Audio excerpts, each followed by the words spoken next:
à cet endroit-là qu'était Vladimir Poutine, qui n'était pas du tout un petit espion. D'abord, il s'est occupé, il a traité, comme on dit dans le jargon, il a traité la fraction armée rouge, qu'il avait comme interlocuteur. Il a recruté des espions, dont un homme qui a fait Matthias Warning, qui a fait une grande carrière, puisqu'il est rentré dans la Dresdner Bank, qui était la plus grande banque allemande. Il en est devenu un des hauts dirigeants. Et puis quand plus tard Poutine a été rentré à Leningrad, Sobchak en avait fait son responsable des affaires internationales, eh bien monsieur Warning est venu le voir et il a négocié avec lui l'installation de la Dresdner Bank, d'abord à Saint-Pétersbourg et puis ensuite à Moscou. Et ce même monsieur est aujourd'hui un des dirigeants du consortium Nord-Est, le fameux pipeline du Nord, dont le président est monsieur Schröder. Vous voyez qu'il n'a pas rencontré des gens qui n'ont pas fait de carrière. Voilà, il était à un endroit stratégique et à cet endroit-là, à Dresde, il y a eu une tentative de renversement de Honecker qui a échoué, organisé par le KGB, mais qui n'a pas réussi, parce que Honecker était un homme qui tenait bien son appareil. Et l'objectif, c'était de remplacer Honecker par Hans Modrow, qui était le patron du parti à Dresde. Donc vous voyez, c'était pas un endroit neutre d'être à cet endroit-là. Donc il entre dans l'administration présidentielle, et en 98, donc 2 ans plus tard, ça va très vite, alors que personne ne l'a repéré, il est nommé chef de ce qui n'est plus le KGB, mais ce qui s'appelle le FSB. Et à cette époque-là, Eltsine est en difficulté, il a été réélu, enfin j'en reparlera tout à l'heure, il a été réélu dans des conditions très difficiles. Il a, après son élection, subi un comptage coronarien, donc il sait qu'il n'a pas beaucoup de temps devant lui, et il consacre une partie de son temps non pas à la boisson, même s'il buvait, mais comme pas mal d'autres là-bas, mais surtout à chercher quelqu'un qui va assurer qu'une fois qu'il a quitté le pouvoir, lui et surtout sa femme, ses enfants, enfin la parenté, ce qu'on appelle la famille, entre guillemets, mais la famille, c'est aussi un clan, hein, d'une certaine manière, et pas forcément familial, que tout son entourage n'aura pas de problème après. Il veut des garanties. Il les cherche de différentes manières et Poutine va lui montrer qu'il est l'homme adéquat, parce qu'à ce moment-là, Eltsine est en difficulté politique avec la Douma, et il y a aussi des gens qui essaient de lancer des enquêtes de corruption, notamment le procureur général, Skouratov, qui a lancé une enquête de corruption, disant qu'il y avait un certain nombre de gens dans l'entourage d'Eltsine qui étaient corrompus. Et curieusement, il y a un jour une cassette qui apparaît, qui est diffusée à la télévision, où on voit un homme qui ressemble étrangement à Skouratov, nu comme un verre entre 2 jeunes filles, peut-être pas si jeune que ça d'ailleurs, mais et il est évidemment accusé de toutes les vilaies du monde, dénoncé, il est obligé de démissionner. Et c'est Eltsine lui-même qui est venu commenter cette cassette à la télévision.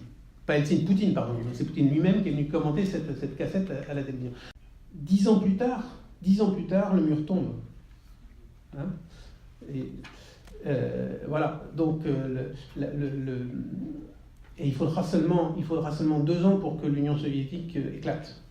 Donc, le diagnostic qui a été fait par le KGB à ce moment-là était un diagnostic juste. Et le KGB avait pensé à ce moment-là qu'il fallait engager la partie éclairée du KGB pensait qu'il fallait engager des stratégies de réforme. L'une des tentatives de réforme sera, rappelons Gorbatchev. Gorbatchev, c'est un poulain d'Andropov. C'est Andropov qui l'a fait monter, qui l'a choisi. Il arrive avec l'idée qu'on ne peut pas en rester là, que pour sauver l'Union soviétique, il faut trouver un nouveau rapport avec l'Europe et avec les États-Unis. Donc on va commencer à parler de maisons communes, d'accords de désarmement, etc. Et puis, donc il est au pouvoir en 85, et en 86, il y a l'explosion du réacteur de Tchernobyl, qui montre à quel point l'état de délabrement est grand, parce que tu as un équipement aussi sensible, aussi stratégique, dont le drame est si majeur, que Gorbatchev décide de passer vraiment à la phase des réformes, donc il déclare tout de suite la perestroïka et la glasnost. On va surtout limiter toutes les possibilités d'expression politique libre dans l'espace russe. Pourquoi ? Parce que en 2000, il y a eu une révolution populaire qui a fait tomber finalement Milosevic, surtout les étudiants à Belgrade. Et puis après, il y a eu la révolution des Roses à Tbilissi qui a renversé Shevardnadze, qui avait un ancien d'ailleurs du KGB. Et puis en 2004, il y a eu la révolution orange qui a fait annuler les résultats de l'élection truquée à Kiev. Et puis après, l'année suivante, en 2005, il y a la révolution des tulipes au Kyrgyzstan qui fait tomber le leader kirghize. Et Poutine se dit, s'il y a une révolution je ne sais quoi à Moscou, est-ce que je reste ? Et donc l'idée, c'est qu'il faut absolument empêcher la société civile d'acquérir une autonomie et d'avoir des leaders qui soient capables de le porter. L'état de la population, alors très sincèrement, c'est en train de s'améliorer, parce que ça vient de tellement bas, voilà. Parce que quand même, on a maintenant de quoi se soigner, de quoi se nourrir, ce qui n'était pas toujours le cas dans un certain nombre d'endroits. Mais simplement, c'est des problèmes qui ne changent pas si vite que ça, parce que quand on a maltraité une population pendant longtemps, on ne fabrique pas une population en bonne santé en 5 minutes. Et puis, parce qu'en plus, il y a des creux dans la pyramide des âges, parce que les gens sont morts assez jeunes, etc.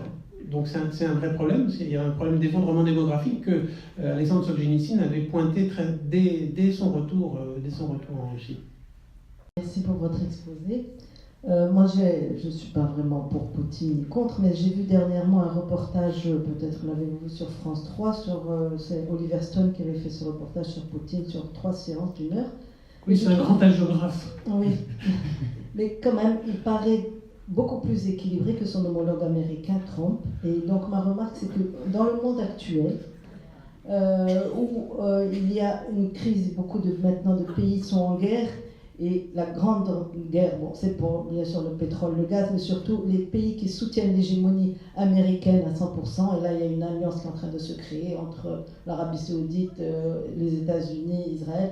Et donc de l'autre côté, il faut quelque chose, il faut un contre-pouvoir. Et moi, j'adhère à ce contre-pouvoir qui est l'alliance peut-être, donc la Chine, la Russie, et une Russie forte serait quand même, pour moi, c'est une balance et c'est un équilibre dans le monde actuel. Sinon, on va aller dans une folie américaine et dans des choses où on ne sait pas jusqu'où. Alors, si vous me permettez, je ne partage pas tout à fait votre point de vue, mais je vais vous dire pourquoi. Évidemment, je ne pense pas que Trump soit une alternative meilleure que celle de Poutine. Il y a vraiment à craindre des années qu'on a devant nous de Trump, parce que je ne pense pas que malheureusement il y aura un impeachment rapidement. Il n'y a pas les outils pour ça. Simplement, Trump peut perdre une élection, tandis que Poutine ne peut pas perdre une élection.